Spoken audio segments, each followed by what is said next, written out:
नमस्कार साथियों, आप सभी का हमारे YouTube चैनल अचीव क्लासेस में स्वागत है। जैसा कि आप सबने थंबनेल में देखा होगा, आज हम भारत के संवैधानिक विकास के विशेष महत्वपूर्ण टॉपिकों को कवर करेंगे। इसके अंतर्गत जितने भी एक्ट पास हुए उन सबको हम देखेंगे। चलिए स्टार्ट करते हैं। तो भारत के संवैधानिक विकास को मुख्य रूप से दो भागों में विभाजित किया जा सकता है। पहला जब कंपनी का शासन था 1773 से लेकर 1858 तक, और दूसरा क्राउन का शासन, क्राउन मतलब ताज का शासन जो था, ब्रिटिश क्राउन का शासन कहा जाता है 1858 से लेकर 1947 तक। ये 1773 से लेकर 1858 के पहले तक इतने एक्ट पास हुए। उसमें से 1773 का रेगुलेटिंग एक्ट, 1881 के सुधार एक्ट, अमेंडमेंट एक्ट भी कहते हैं, पिट्स सुधार एक्ट भी कहते हैं। इसके बाद फिर 1784 का पिट्स इंडिया एक्ट, इसके बाद 1773 का चार्टर एक्ट, 1813 का चार्टर एक्ट, 1833 और 1853 का। इसके बाद हम फिर चर्चा करेंगे ताज के शासन के अंतर्गत जितने पास हुए। 1858 का शासन अधिनियम, 1861, 92 और 1909 का भारत शासन अधिनियम, 1919, 1935 और 1947 का भारत शासन अधिनियम की चर्चा करेंगे। चलिए स्टार्ट करते हैं। तो सबसे पहला है भारत का संवैधानिक विकास में 1773 का रेगुलेटिंग एक्ट। इसे भारत का संवैधानिक विकास हुआ। ये भारत के संवैधानिक विकास में पहला कदम था। चलिए स्टार्ट करते हैं। तो भारत का संवैधानिक विकास हेतु कंपनी द्वारा शासन के लिए पहली बार एक लिखित संविधान प्रस्तुत किया गया। इस कंपनी के शासन में ब्रिटिश सरकार द्वारा ईस्ट इंडिया कंपनी के कार्यों को नियंत्रित और नियमित करने की दिशा में प्रथम प्रयास था। ठीक। और फिर दूसरा पॉइंट है बंगाल के गवर्नर को बंगाल का गवर्नर जनरल बना दिया गया तथा उसे परामर्श हेतु 4 सदस्यीय कार्यकारी परिषद का गठन किया गया। मद्रास तथा बम्बई के गवर्नर इसके अधीन हो गए। पहले जो था ये 3 गवर्नर होते थे, मद्रास, बम्बई और बंगाल की, तीनों अपने अपने में स्वतंत्र थे। लेकिन इस 1773 के रेगुलेटिंग एक्ट के तहत जो बंगाल का गवर्नर था उसे बंगाल का गवर्नर जनरल बना दिया गया। गवर्नर से गवर्नर जनरल, ये प्रश्न पूछ सकता है कि गवर्नर से गवर्नर जनरल बना दिया गया, और फिर इसके बाद मद्रास और बम्बई को इसके अधीन कर दिया गया, मतलब बंगाल का जो था वो मुख्य कर दिया गया। ठीक है, आगे बढ़ते हैं। इसमें तीसरा पॉइंट है कि इस अधिनियम के अंतर्गत कलकत्ता प्रेसिडेंसी में एक ऐसी सरकार की स्थापना की गई जो गवर्नर जनरल और उसकी परिषद में 4 सदस्य थे जो अपनी शक्ति का उपयोग संयुक्त रूप से कर सकते थे। दूसरा, संवैधानिक विकास के लिए कंपनी के शासन पर संसदीय नियंत्रण स्थापित किए गए। अधिनियम के तहत प्रथम गवर्नर जनरल वारेन हेस्टिंग बनाए गए। तो ये मोस्ट इम्पॉर्टेंट है कि बंगाल के प्रथम गवर्नर जनरल, या फिर पूछ सकता है कि प्रथम गवर्नर जनरल कौन बना, तो प्रथम गवर्नर जनरल वारेन हेस्टिंग बने। ये मोस्ट इम्पॉर्टेंट, इसे पूछ लिया जाता है एग्जाम में। फिर दूसरा पॉइंट क्या है, अगला पॉइंट यह है कलकत्ता में एक उच्चतम न्यायालय की स्थापना 1774 में की गई। इसमें सिविल, आपराधिक, नौसेना का, इसमें ये भी महत्वपूर्ण स्थापित है। कलकत्ता में उच्चतम न्यायालय की स्थापना 1774 के रेगुलेटिंग एक्ट के तहत की गई, और इसका न्याय क्षेत्र था बंगाल, बिहार, उड़ीसा। इसके मुख्य न्यायाधीश सर एलिजा इम्फे। पूछ सकता है, ये महत्वपूर्ण एक्ट है, इसमें पूछा जा सकता है कि इसके मुख्य न्यायाधीश एलिजा इम्फे तथा अन्य न्यायाधीश चैम्बर लिमिटेड और हाइडेन बनाए गए थे। तो मुख्य न्यायाधीश कौन थे? Sir Elijah Impey. एक मुख्य न्यायाधीश हुआ करते थे और 3 न्यायाधीश हुआ करते थे। एक न्यायाधीश हो सकते थे प्लस 3, टोटल 4 न्यायाधीश हुआ करते थे। ठीक। तो अगला इसमें टॉपिक क्या है, कंपनी के कर्मचारी को निजी व्यापार करने और भारतीय लोगों से परितोष मतलब यहाँ पर रिश्वत लेने से है। परितोष मतलब यहाँ से रिश्वत लेने से है। रिश्वत लेने, उपहार लेने से प्रतिबंधित कर दिया गया। इस अधिनियम के तहत कोर्ट ऑफ डायरेक्टर के माध्यम से ब्रिटिश सरकार कंपनी का शासन अधिसक्त कर दिया गया। ठीक। अगला पॉइंट, तो 1700 इसमें आता है 1784 का पिट्स इंडिया एक्ट। ये भी बहुत महत्वपूर्ण एक्ट है। चलिए इसे देखते हैं। तो संवैधानिक विकास के चरण में पिट्स इंडिया एक्ट लाया गया। इसका नाम ब्रिटेन के तत्कालीन युवा प्रधानमंत्री विलियम पिट के नाम पर रख दिया गया। इसके तहत कंपनी के अधीन क्षेत्र को पहली बार ब्रिटिश आधिपत्य क्षेत्र कहा गया। पहले क्या था, जो कंपनी के तहत क्षेत्र था उसे कंपनी का क्षेत्र कहा जाता था, लेकिन अब जो कंपनी के अंतर्गत क्षेत्र था उसे कहते हैं जो कंपनी के अंतर्गत क्षेत्र था उसे ब्रिटिश आधिपत्य का क्षेत्र कहा गया। ये मोस्ट इम्पॉर्टेंट है। दूसरा है, यदि यह अधिनियम के माध्यम से ब्रिटिश सरकार कंपनी के कार्यों को प्रशासन एवं पूर्ण नियंत्रण हो गया। इस बोर्ड अधिनियम के तहत बोर्ड ऑफ कंट्रोल की स्थापना की गई, जिसके माध्यम से ब्रिटिश सरकार कंपनी के नागरिकों, शहर और राजस्व के पूर्ण नियंत्रण रखती थी। शासन तो कंपनी कर रही थी, लेकिन कंपनी के ऊपर भी ब्रिटिश संसद शासन कर रहा था, जिसने कंपनी पर नज़र बनाए रखने के लिए बोर्ड ऑफ कंट्रोल, नियंत्रक मंडल जिसे कहते हैं, नियंत्रक मंडल की स्थापना की, जिससे कंपनी पर उसकी नागरिकता, राजस्व और सैन्य पर पूर्ण नियंत्रण रखा जा सके। इसके अतिरिक्त अभी भी भारत में व्यापार कंपनी का एकाधिकार बना रहा, क्योंकि भारत में कंपनी को एकाधिकार प्राप्त कर दिया गया था, तो अभी तक वो बना रहा। इसे हटाने का अधिकार प्राप्त था। अतः ब्रिटिश सरकार और कंपनी दोनों के सार्थक द्वैध शासन की स्थापना हुई। ठीक, इसमें द्वैध शासन की स्थापना हुई। तो किट्स इसमें प्रश्न पूछता है, किस एक्ट में द्वैध शासन की स्थापना हुई? ब्रिटिश भारत सरकार और ब्रिटिश सरकार के बीच में, दोनों कंपनी शासन के बीच में द्वैध शासन की स्थापना हुई। ठीक, अगला एक्ट देखते हैं। अगला एक्ट है 1813 का चार्टर्ड अधिनियम, भारत संवैधानिक विकास का। इसमें कंपनी का भारतीय व्यापार पर एकाधिकार समाप्त हो गया। अब तक कंपनी को भारतीय व्यापार पर एकाधिकार प्राप्त था, लेकिन इस एक्ट के माध्यम से, 1813 के एक्ट के माध्यम से कंपनी के व्यापार का एकाधिकार को समाप्त कर दिया गया। और ईसाई धर्म प्रचारकों के माध्यम से प्रचार करने की स्वीकृति प्रदान की गई। भारत में जो है ईसाई धर्म प्रचारकों को धर्म प्रचार करने की स्वीकृति प्रदान की गई। सभी ब्रिटिश व्यापारियों को भारत में व्यापार करने की छूट प्रदान की गई। कंपनी के एकाधिकार को समाप्त कर दिया गया और सभी अंग्रेजों को भारत में व्यापार करने की छूट प्रदान कर दी गई। हाँ, और एक इसमें ये बहुत यूपीएससी में ये जरूर पूछता है, यूपीपीसीएस में, कि कंपनी की आय में भारतीयों की शिक्षा के लिए प्रतिवर्ष 1 लाख रुपए का व्यय का प्रावधान किया गया। इसमें सिर्फ प्रावधान किया गया था, परंतु इसे लागू नहीं किया गया था। इसे सिर्फ प्रावधान किया गया था, इसे लागू नहीं किया गया था। तो ये पूछ सकता है कि इसमें सिर्फ लागू नहीं किया गया था, सिर्फ 1 लाख रुपए उसकी शिक्षा पर सिर्फ प्रावधान किया गया था। तो अगला देखते हैं क्या है। तो 1833 का चार्टर एक्ट, ये मोस्ट इम्पॉर्टेंट है। इसमें बहुत सारे चेंजेज हुए। इसे अगर आप इस क्रम के माध्यम से याद करेंगे तो याद रहेगा, कनेक्ट के माध्यम से। जैसे 1773 वाले में क्या था, रेगुलेटिंग एक्ट में, उसमें पहले गवर्नर हुआ करते थे। तो गवर्नर को चेंज करके उसमें क्या कर दिया गया, गवर्नर जनरल बना दिया गया। ठीक, गवर्नर जनरल बना दिया गया। जब आप एक दूसरे को कनेक्ट करके याद रखेंगे तो याद रहेगा। और इसमें क्या करेंगे, पहले गवर्नर, तो सबके गवर्नर अलग होते थे, लेकिन सिर्फ क्या मुख्य बंगाल का कर दिया गया। अब लेकिन क्या कर दिया जाएगा, अब बंगाल का नहीं, अब इसे भारत का गवर्नर जनरल बना दिया जाएगा। इसमें क्या करेंगे, वही गवर्नर जनरल होगा, लेकिन भारत का गवर्नर होगा।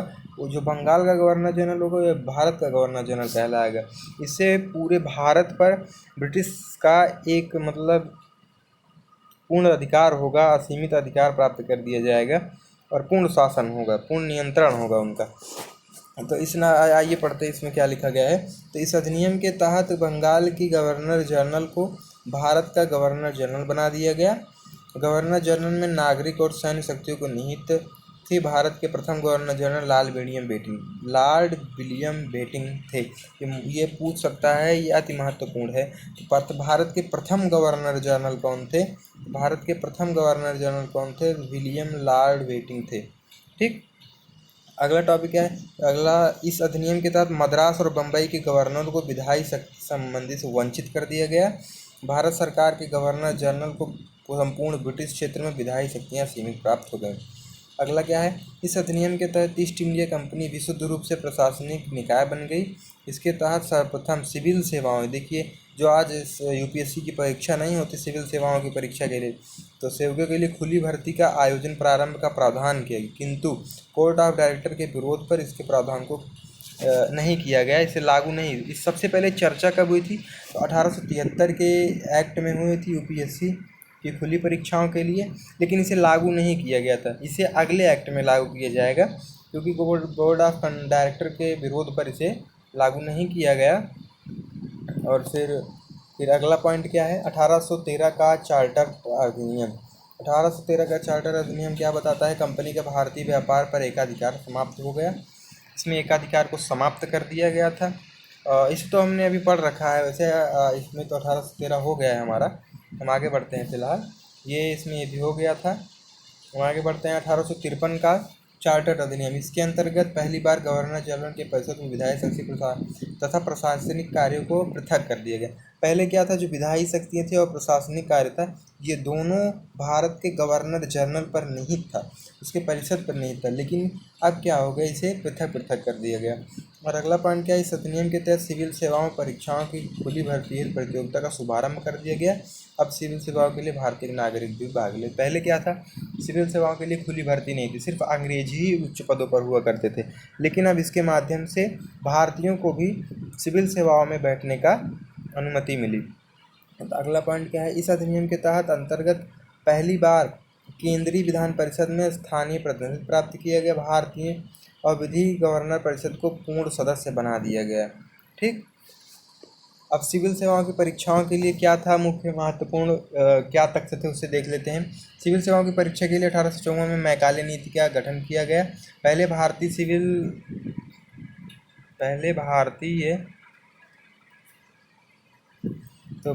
सबसे पहले भारतीय सिविल सेवक सत्येंद्र टैगोर थे। तो सबसे पहले ये पूछ सकता है, तो सबसे पहले भारतीय सिविल सेवक यूपीएससी में कौन था? तो सत्येंद्र नाथ बोस थे। ठीक, और फिर ये सिविल सेवा में 1963 में चयन हुए थे, 1863 में चयन हुए थे। दूसरे भारतीय सिविल सेवक थे रमेश दत्त, वे सिविल सेवा में 69 में चयन हुए थे। सुभाष चंद्र बोस सिविल सेवा में 1920 में चयन हुए थे, किंतु एक वर्ष के अंदर ही उन्हें इस्तीफा दे दिया था।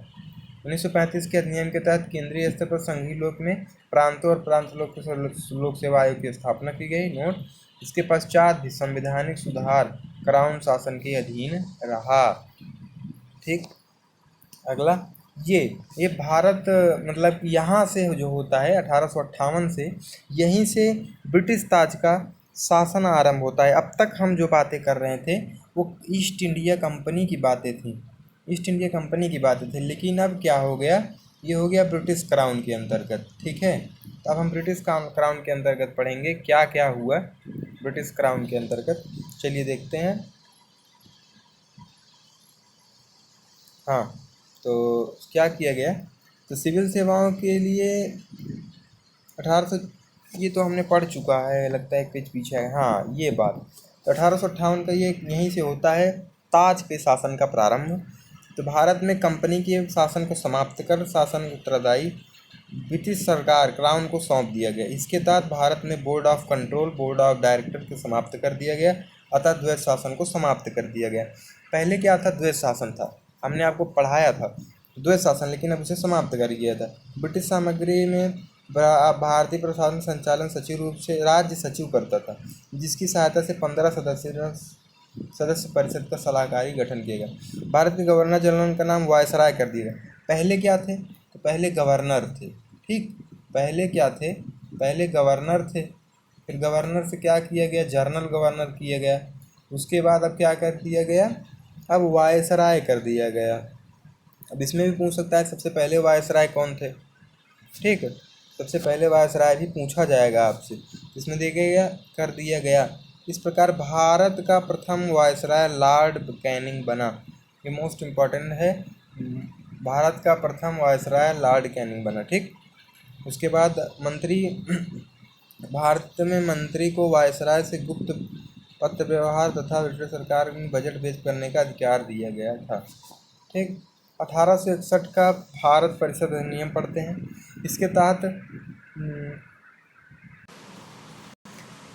तहत वायसराय की विधान परिषद की संख्या में वृद्धि की गई, जिसमें अब 6 परिषद में एक परिषद में 6 न्यूनतम और अधिकतम 12 सदस्य शामिल हो सकते थे।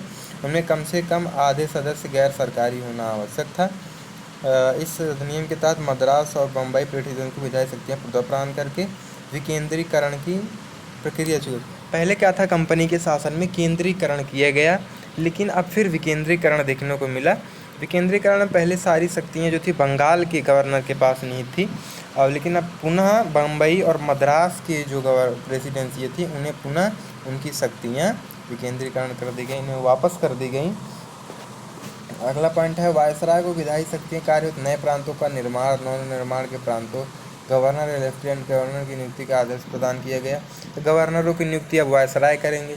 वायसराय को परिषद की संस्तुति के बिना अध्यादेश जारी करने का अधिकार दे दिया गया। अध्यादेश की अवधि 6 माह थी। इस बात में कार्ल लॉर्ड कैनिंग ने 1900 के प्रारंभ में विवाह प्रणाली को मान्यता प्राप्त थी। अध्यादेश जारी करने का भी अधिकार दे दिया गया था। अगला है भारत शासन अधिनियम, भारत परिषद अधिनियम 1892। तो इस विधि की निर्माता संस्थाओं में प्रश्न पूछने, बजट बहस पर बहस करने अधिकार करना था, यद्यपि मतदान का अधिकार नहीं था। दूसरा, इसके माध्यम से केंद्रीय और प्रांतीय विधान परिषद में अतिरिक्त सदस्यों की संख्या में वृद्धि कर दी गई। अगला है, ये मोस्ट इम्पॉर्टेंट है, किसी भी परीक्षा में जरूर पूछा जाएगा, ये वाला और पिट्स इंडिया एक्ट वाला। Regulating act, Pitt's India act और 1858 वाला एक्ट, और ये मार्ले मिंटो सुधार बहुत ज़रूरी है। इसे आप एक बार पेपर में जाने से पहले ज़रूर देख कर जाइएगा। तो मार्ले मिंटो सुधार 1919 भारत शासन अधिनियम। यह सुधार 1906 में आगा खां के नेतृत्व में मुस्लिम प्रतिनिधित्व द्वारा वायसराय के मिंटो के प्रथम निर्वाचन के प्रत्यक्ष में किया गया था। इसमें भारत के राज्य सचिव लॉर्ड मार्ले थे। इसमें 2 नाम है, मार्ले और मिंटो। तो मार्ले अलग नाम है, मिंटो अलग नाम है। तो मार्ले कौन थे? लॉर्ड मार्ले ये भारत के राज्य सचिव थे और लॉर्ड मिंटो भारत के वायसराय थे। ठीक। प्रमुख प्रावधान, केंद्रीय प्रशासन सचिवों की संख्या में वृद्धि कर दी गई। मुस्लिम समुदाय को पहली बार पृथक निर्वाचन प्रक्रिया की व्यवस्था की। यहीं से पृथक निर्वाचन प्रक्रिया भी प्रारंभ होती है। सबसे पहले किसे दिया गया? तो मुस्लिमों को दिया गया। इसमें क्या होता है पृथक निर्वाचन प्रणाली में? इसमें किसी एक विशेष व्यक्ति को, सिर्फ विशेष व्यक्ति को वोट देने का अधिकार होता है, सब नहीं चयन कर सकते। वायसराय की कार्यकारी एक भारतीय सदस्य नियुक्त करके प्रावधान किया गया। ऐसे प्रथम भारतीय सत्येंद्र नाथ सिन्हा इस संविधान के माध्यम से विचार विमर्श करने में वृद्धि की गई। ये भी पूछ सकता है कि सबसे पहले कार्यकारिणी, महाभारत की कार्यकारिणी में एक भारतीय सदस्य कौन थे? तो सत्येंद्र नाथ सिन्हा। ठीक। और उस उदाहरण के लिए लोकमित में विषय का संकल्प प्रस्तावित करना आदि। आगे बढ़ते हैं। आगे है भारत शासन अधिनियम 1919। तो भारत का संवैधानिक विकास, तो मैथ्यू, देखिए इसमें भी इसे कहा जाता है मैथ्यू चेम्सफोर्ड एक्ट। इसे कहते हैं मैथ्यू चेम्सफोर्ड एक्ट। तो मैथ्यू के कौन थे? भारत के सचिव थे और लॉर्ड चेम्सफोर्ड वायसराय थे। तो इसके तहत प्रस्तावना में जोड़ी गई द्विसदनीय व्यवस्थिका एवं प्रशासन निर्वाचन का प्रावधान किया गया। लंदन में भारत के उच्चायुक्त का कार्यालय सृजन किया गया। लंदन में जो है वो भारत के उच्चायुक्त की कार्यालय बनाया गया। इस अधिनियम के अंतर्गत एक वैधानिक आयोग का गठन किया गया जो 10 वर्ष जांच करने के पश्चात अपनी रिपोर्ट सौंपना था। ये आपने वो सुना होगा साइमन कमीशन वाला, साइमन कमीशन गो बैक, तो ये वही वाला है, उसी से रिलेटेड है। तो एक आयोग का गठन किया गया था जिसमें उसे प्रत्येक 10 वर्ष में भारत की स्थिति की, राजनीतिक और सामाजिक स्थिति की जांच करके ब्रिटिश संसद में रिपोर्ट करना था। तो उसका विरोध क्यों हुआ? उसका विरोध इसलिए हुआ क्योंकि उसमें एक भी भारतीय नहीं था। ये पूछा जा सकता है कि साइमन कमीशन जो था उसका विरोध क्यों किया गया? क्योंकि उसमें एक भी भारतीय नहीं था।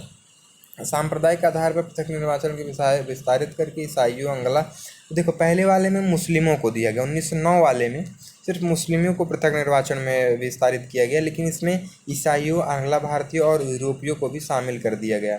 सांप्रदायिक चुनाव क्षेत्रों में अधिकार व्यापक उन लोगों को मतदान प्राप्त करने दिया जाए जो निश्चित धनराशि के रूप में सरकार को देते थे। प्रांत के दोहरे शासन की स्थापना की गई और कार्यकारिणी हस्ताक्षर में प्रशासन गवर्नर अपने मंत्रियों की सहायता से करता। गवर्नर की परिषद में सदस्यों में 3 सदस्यों का भारतीय होना आवश्यक था। तो कितने सदस्य थे? टोटल 15 सदस्य हुआ करते थे, जिसमें से 3 होना आवश्यक हो गया था। अगला देखते हैं 1935 का भारतीय शासन अधिनियम। ये बहुत इम्पोर्टेंट है। लोग कहते हैं कि इसका 70%, मतलब संविधान का 70% जो है वो यहीं से लिया गया है, लेकिन ये गलत है।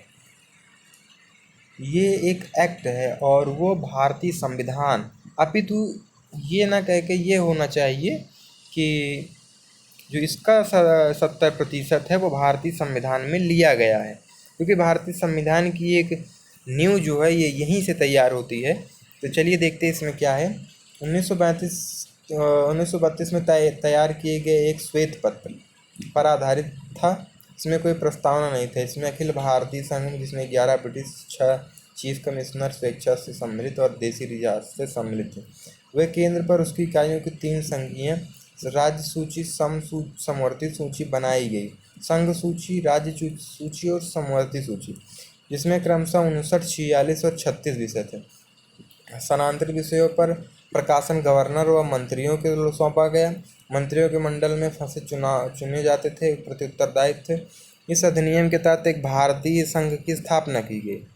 इसमें भारत की शक्तियाँ गवर्नर जनरल में निहित थी। इसके तहत 11 प्रांतों, 6 प्रांतों को द्विसदनात्मक कर दिया गया।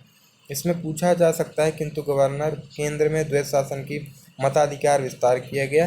केंद्रियों का विभाजन, शक्तियों का विभाजन केंद्र व प्रांतों में कर दिया गया। इसमें पूछा जा सकता है, इसी में विधानसभा की स्थापना हो गई थी। देखते हैं इसमें क्या है आगे। इसमें है भारतीय परिषद का अंत कर दिया गया और सांप्रदायिक निर्वाचन पद्धति पर विस्तार कर दिया गया। ब्रिटिश संसद की सर्वोच्चता बनी रही और वर्मा, बराड़ और एवं अदन को भारत में प्रस्तुत कर दिया। वर्तमान में म्यांमार भारत को अलग कर दिया गया, भारत से अलग कर दिया गया। इस अधिनियम के तहत 1937 में संघीय न्यायालय भारतीय एवं reserve bank of India RBI की स्थापना कब हुई? रिजर्व बैंक ऑफ इंडिया की स्थापना 1937 में हुई। किस एक्ट के तहत हुआ? तो 1935 भारत शासन अधिनियम एक्ट के तहत हुआ। और इसमें एक न्यायालय की भी स्थापना, एक संघीय न्यायालय की स्थापना की गई, जिसे सुप्रीम कोर्ट जिसे कहते हैं। 1958 में स्थापित भारतीय परिषद को समाप्त कर दिया गया। अब जो भारत परिषद था 1958 में, उसे समाप्त कर दिया गया था। अब आगे देखते हैं। अब ये लास्ट है, बहुत मोस्ट इम्पॉर्टेंट है, भारत स्वतंत्रता अधिनियम 1947। इसमें 3 जून 1947 को प्रस्तुत किया गया। माउंटबेटन योजना के आधार पर ब्रिटिश संसद में 4 जुलाई 1947 को जो सम्राट द्वारा अनुमति प्रदान दी गई। 15 अगस्त 1947 को लागू कर दिया गया। भारत को एक संप्रभुत्व एवं स्वतंत्र राज्य घोषित किया गया। इसमें 15 अगस्त 1947 को दो मिलियन राज्य भारत और पाकिस्तान की स्थापना हुई।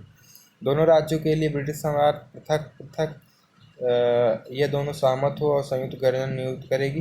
दोनों राज्य अपनी अपनी संविधान सभा में अपने देश के संविधान का निर्माण कर सकेंगी। ब्रिटिश सरकार 15 अगस्त 1947 बजे दोनों राज्यों पर कोई भी नियंत्रण नहीं रखेगी। इन राज्यों की व्यवस्था, मतलब कि इसके तहत जो है भारत को एक स्वतंत्र राष्ट्र घोषित कर दिया गया था। आगे देखते हैं। अनिवार्य तथ्य जो है मोस्ट इम्पॉर्टेंट, जो परीक्षा में पूछे जाते हैं। तो पहला तथ्य इसमें है, बंगाल का प्रथम गवर्नर जनरल वारेन हेस्टिंग्स था, जबकि अंतिम governor general lord William Bentinck था। प्रथम वायसराय भी पूछ सकता है, तो देखते हैं। अगला, भारत का प्रथम गवर्नर जनरल विलियम बेंटिंक, जबकि अंतिम गवर्नर जनरल लॉर्ड कैनिंग थे। भारत का प्रथम वायसराय लॉर्ड कैनिंग, जबकि अंतिम वायसराय लॉर्ड माउंटबेटन था। 1858 के बाद गवर्नर जनरल वायसराय कहा जाने लगा था। ठीक। स्वतंत्र भारत में गवर्नर जनरल लॉर्ड माउंटबेटन था।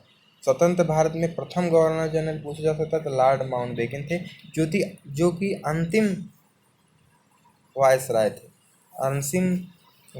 जबकि स्वतंत्र भारत के प्रथम भारतीय गवर्नर जनरल एवं वायसराय सी राजगोपालाचारी, ये भारत के प्रथम एवं गवर्नर जनरल एवं वायसराय थे स्वतंत्र भारत के, जो भारतीय थे, प्रथम भारतीय भी थे। तो बहुत बहुत धन्यवाद आप सबको। आई होप आप सबको बहुत अच्छा लगा होगा। वीडियो में कोई कमी हो तो कमेंट करके ज़रूर बताइएगा। कोई टॉपिक छूटा है तो ज़रूर याद रखिएगा। बहुत बहुत धन्यवाद। वीडियो को लाइक, शेयर और सब्सक्राइब करना ना भूलिएगा। जय हिंद, जय भारत।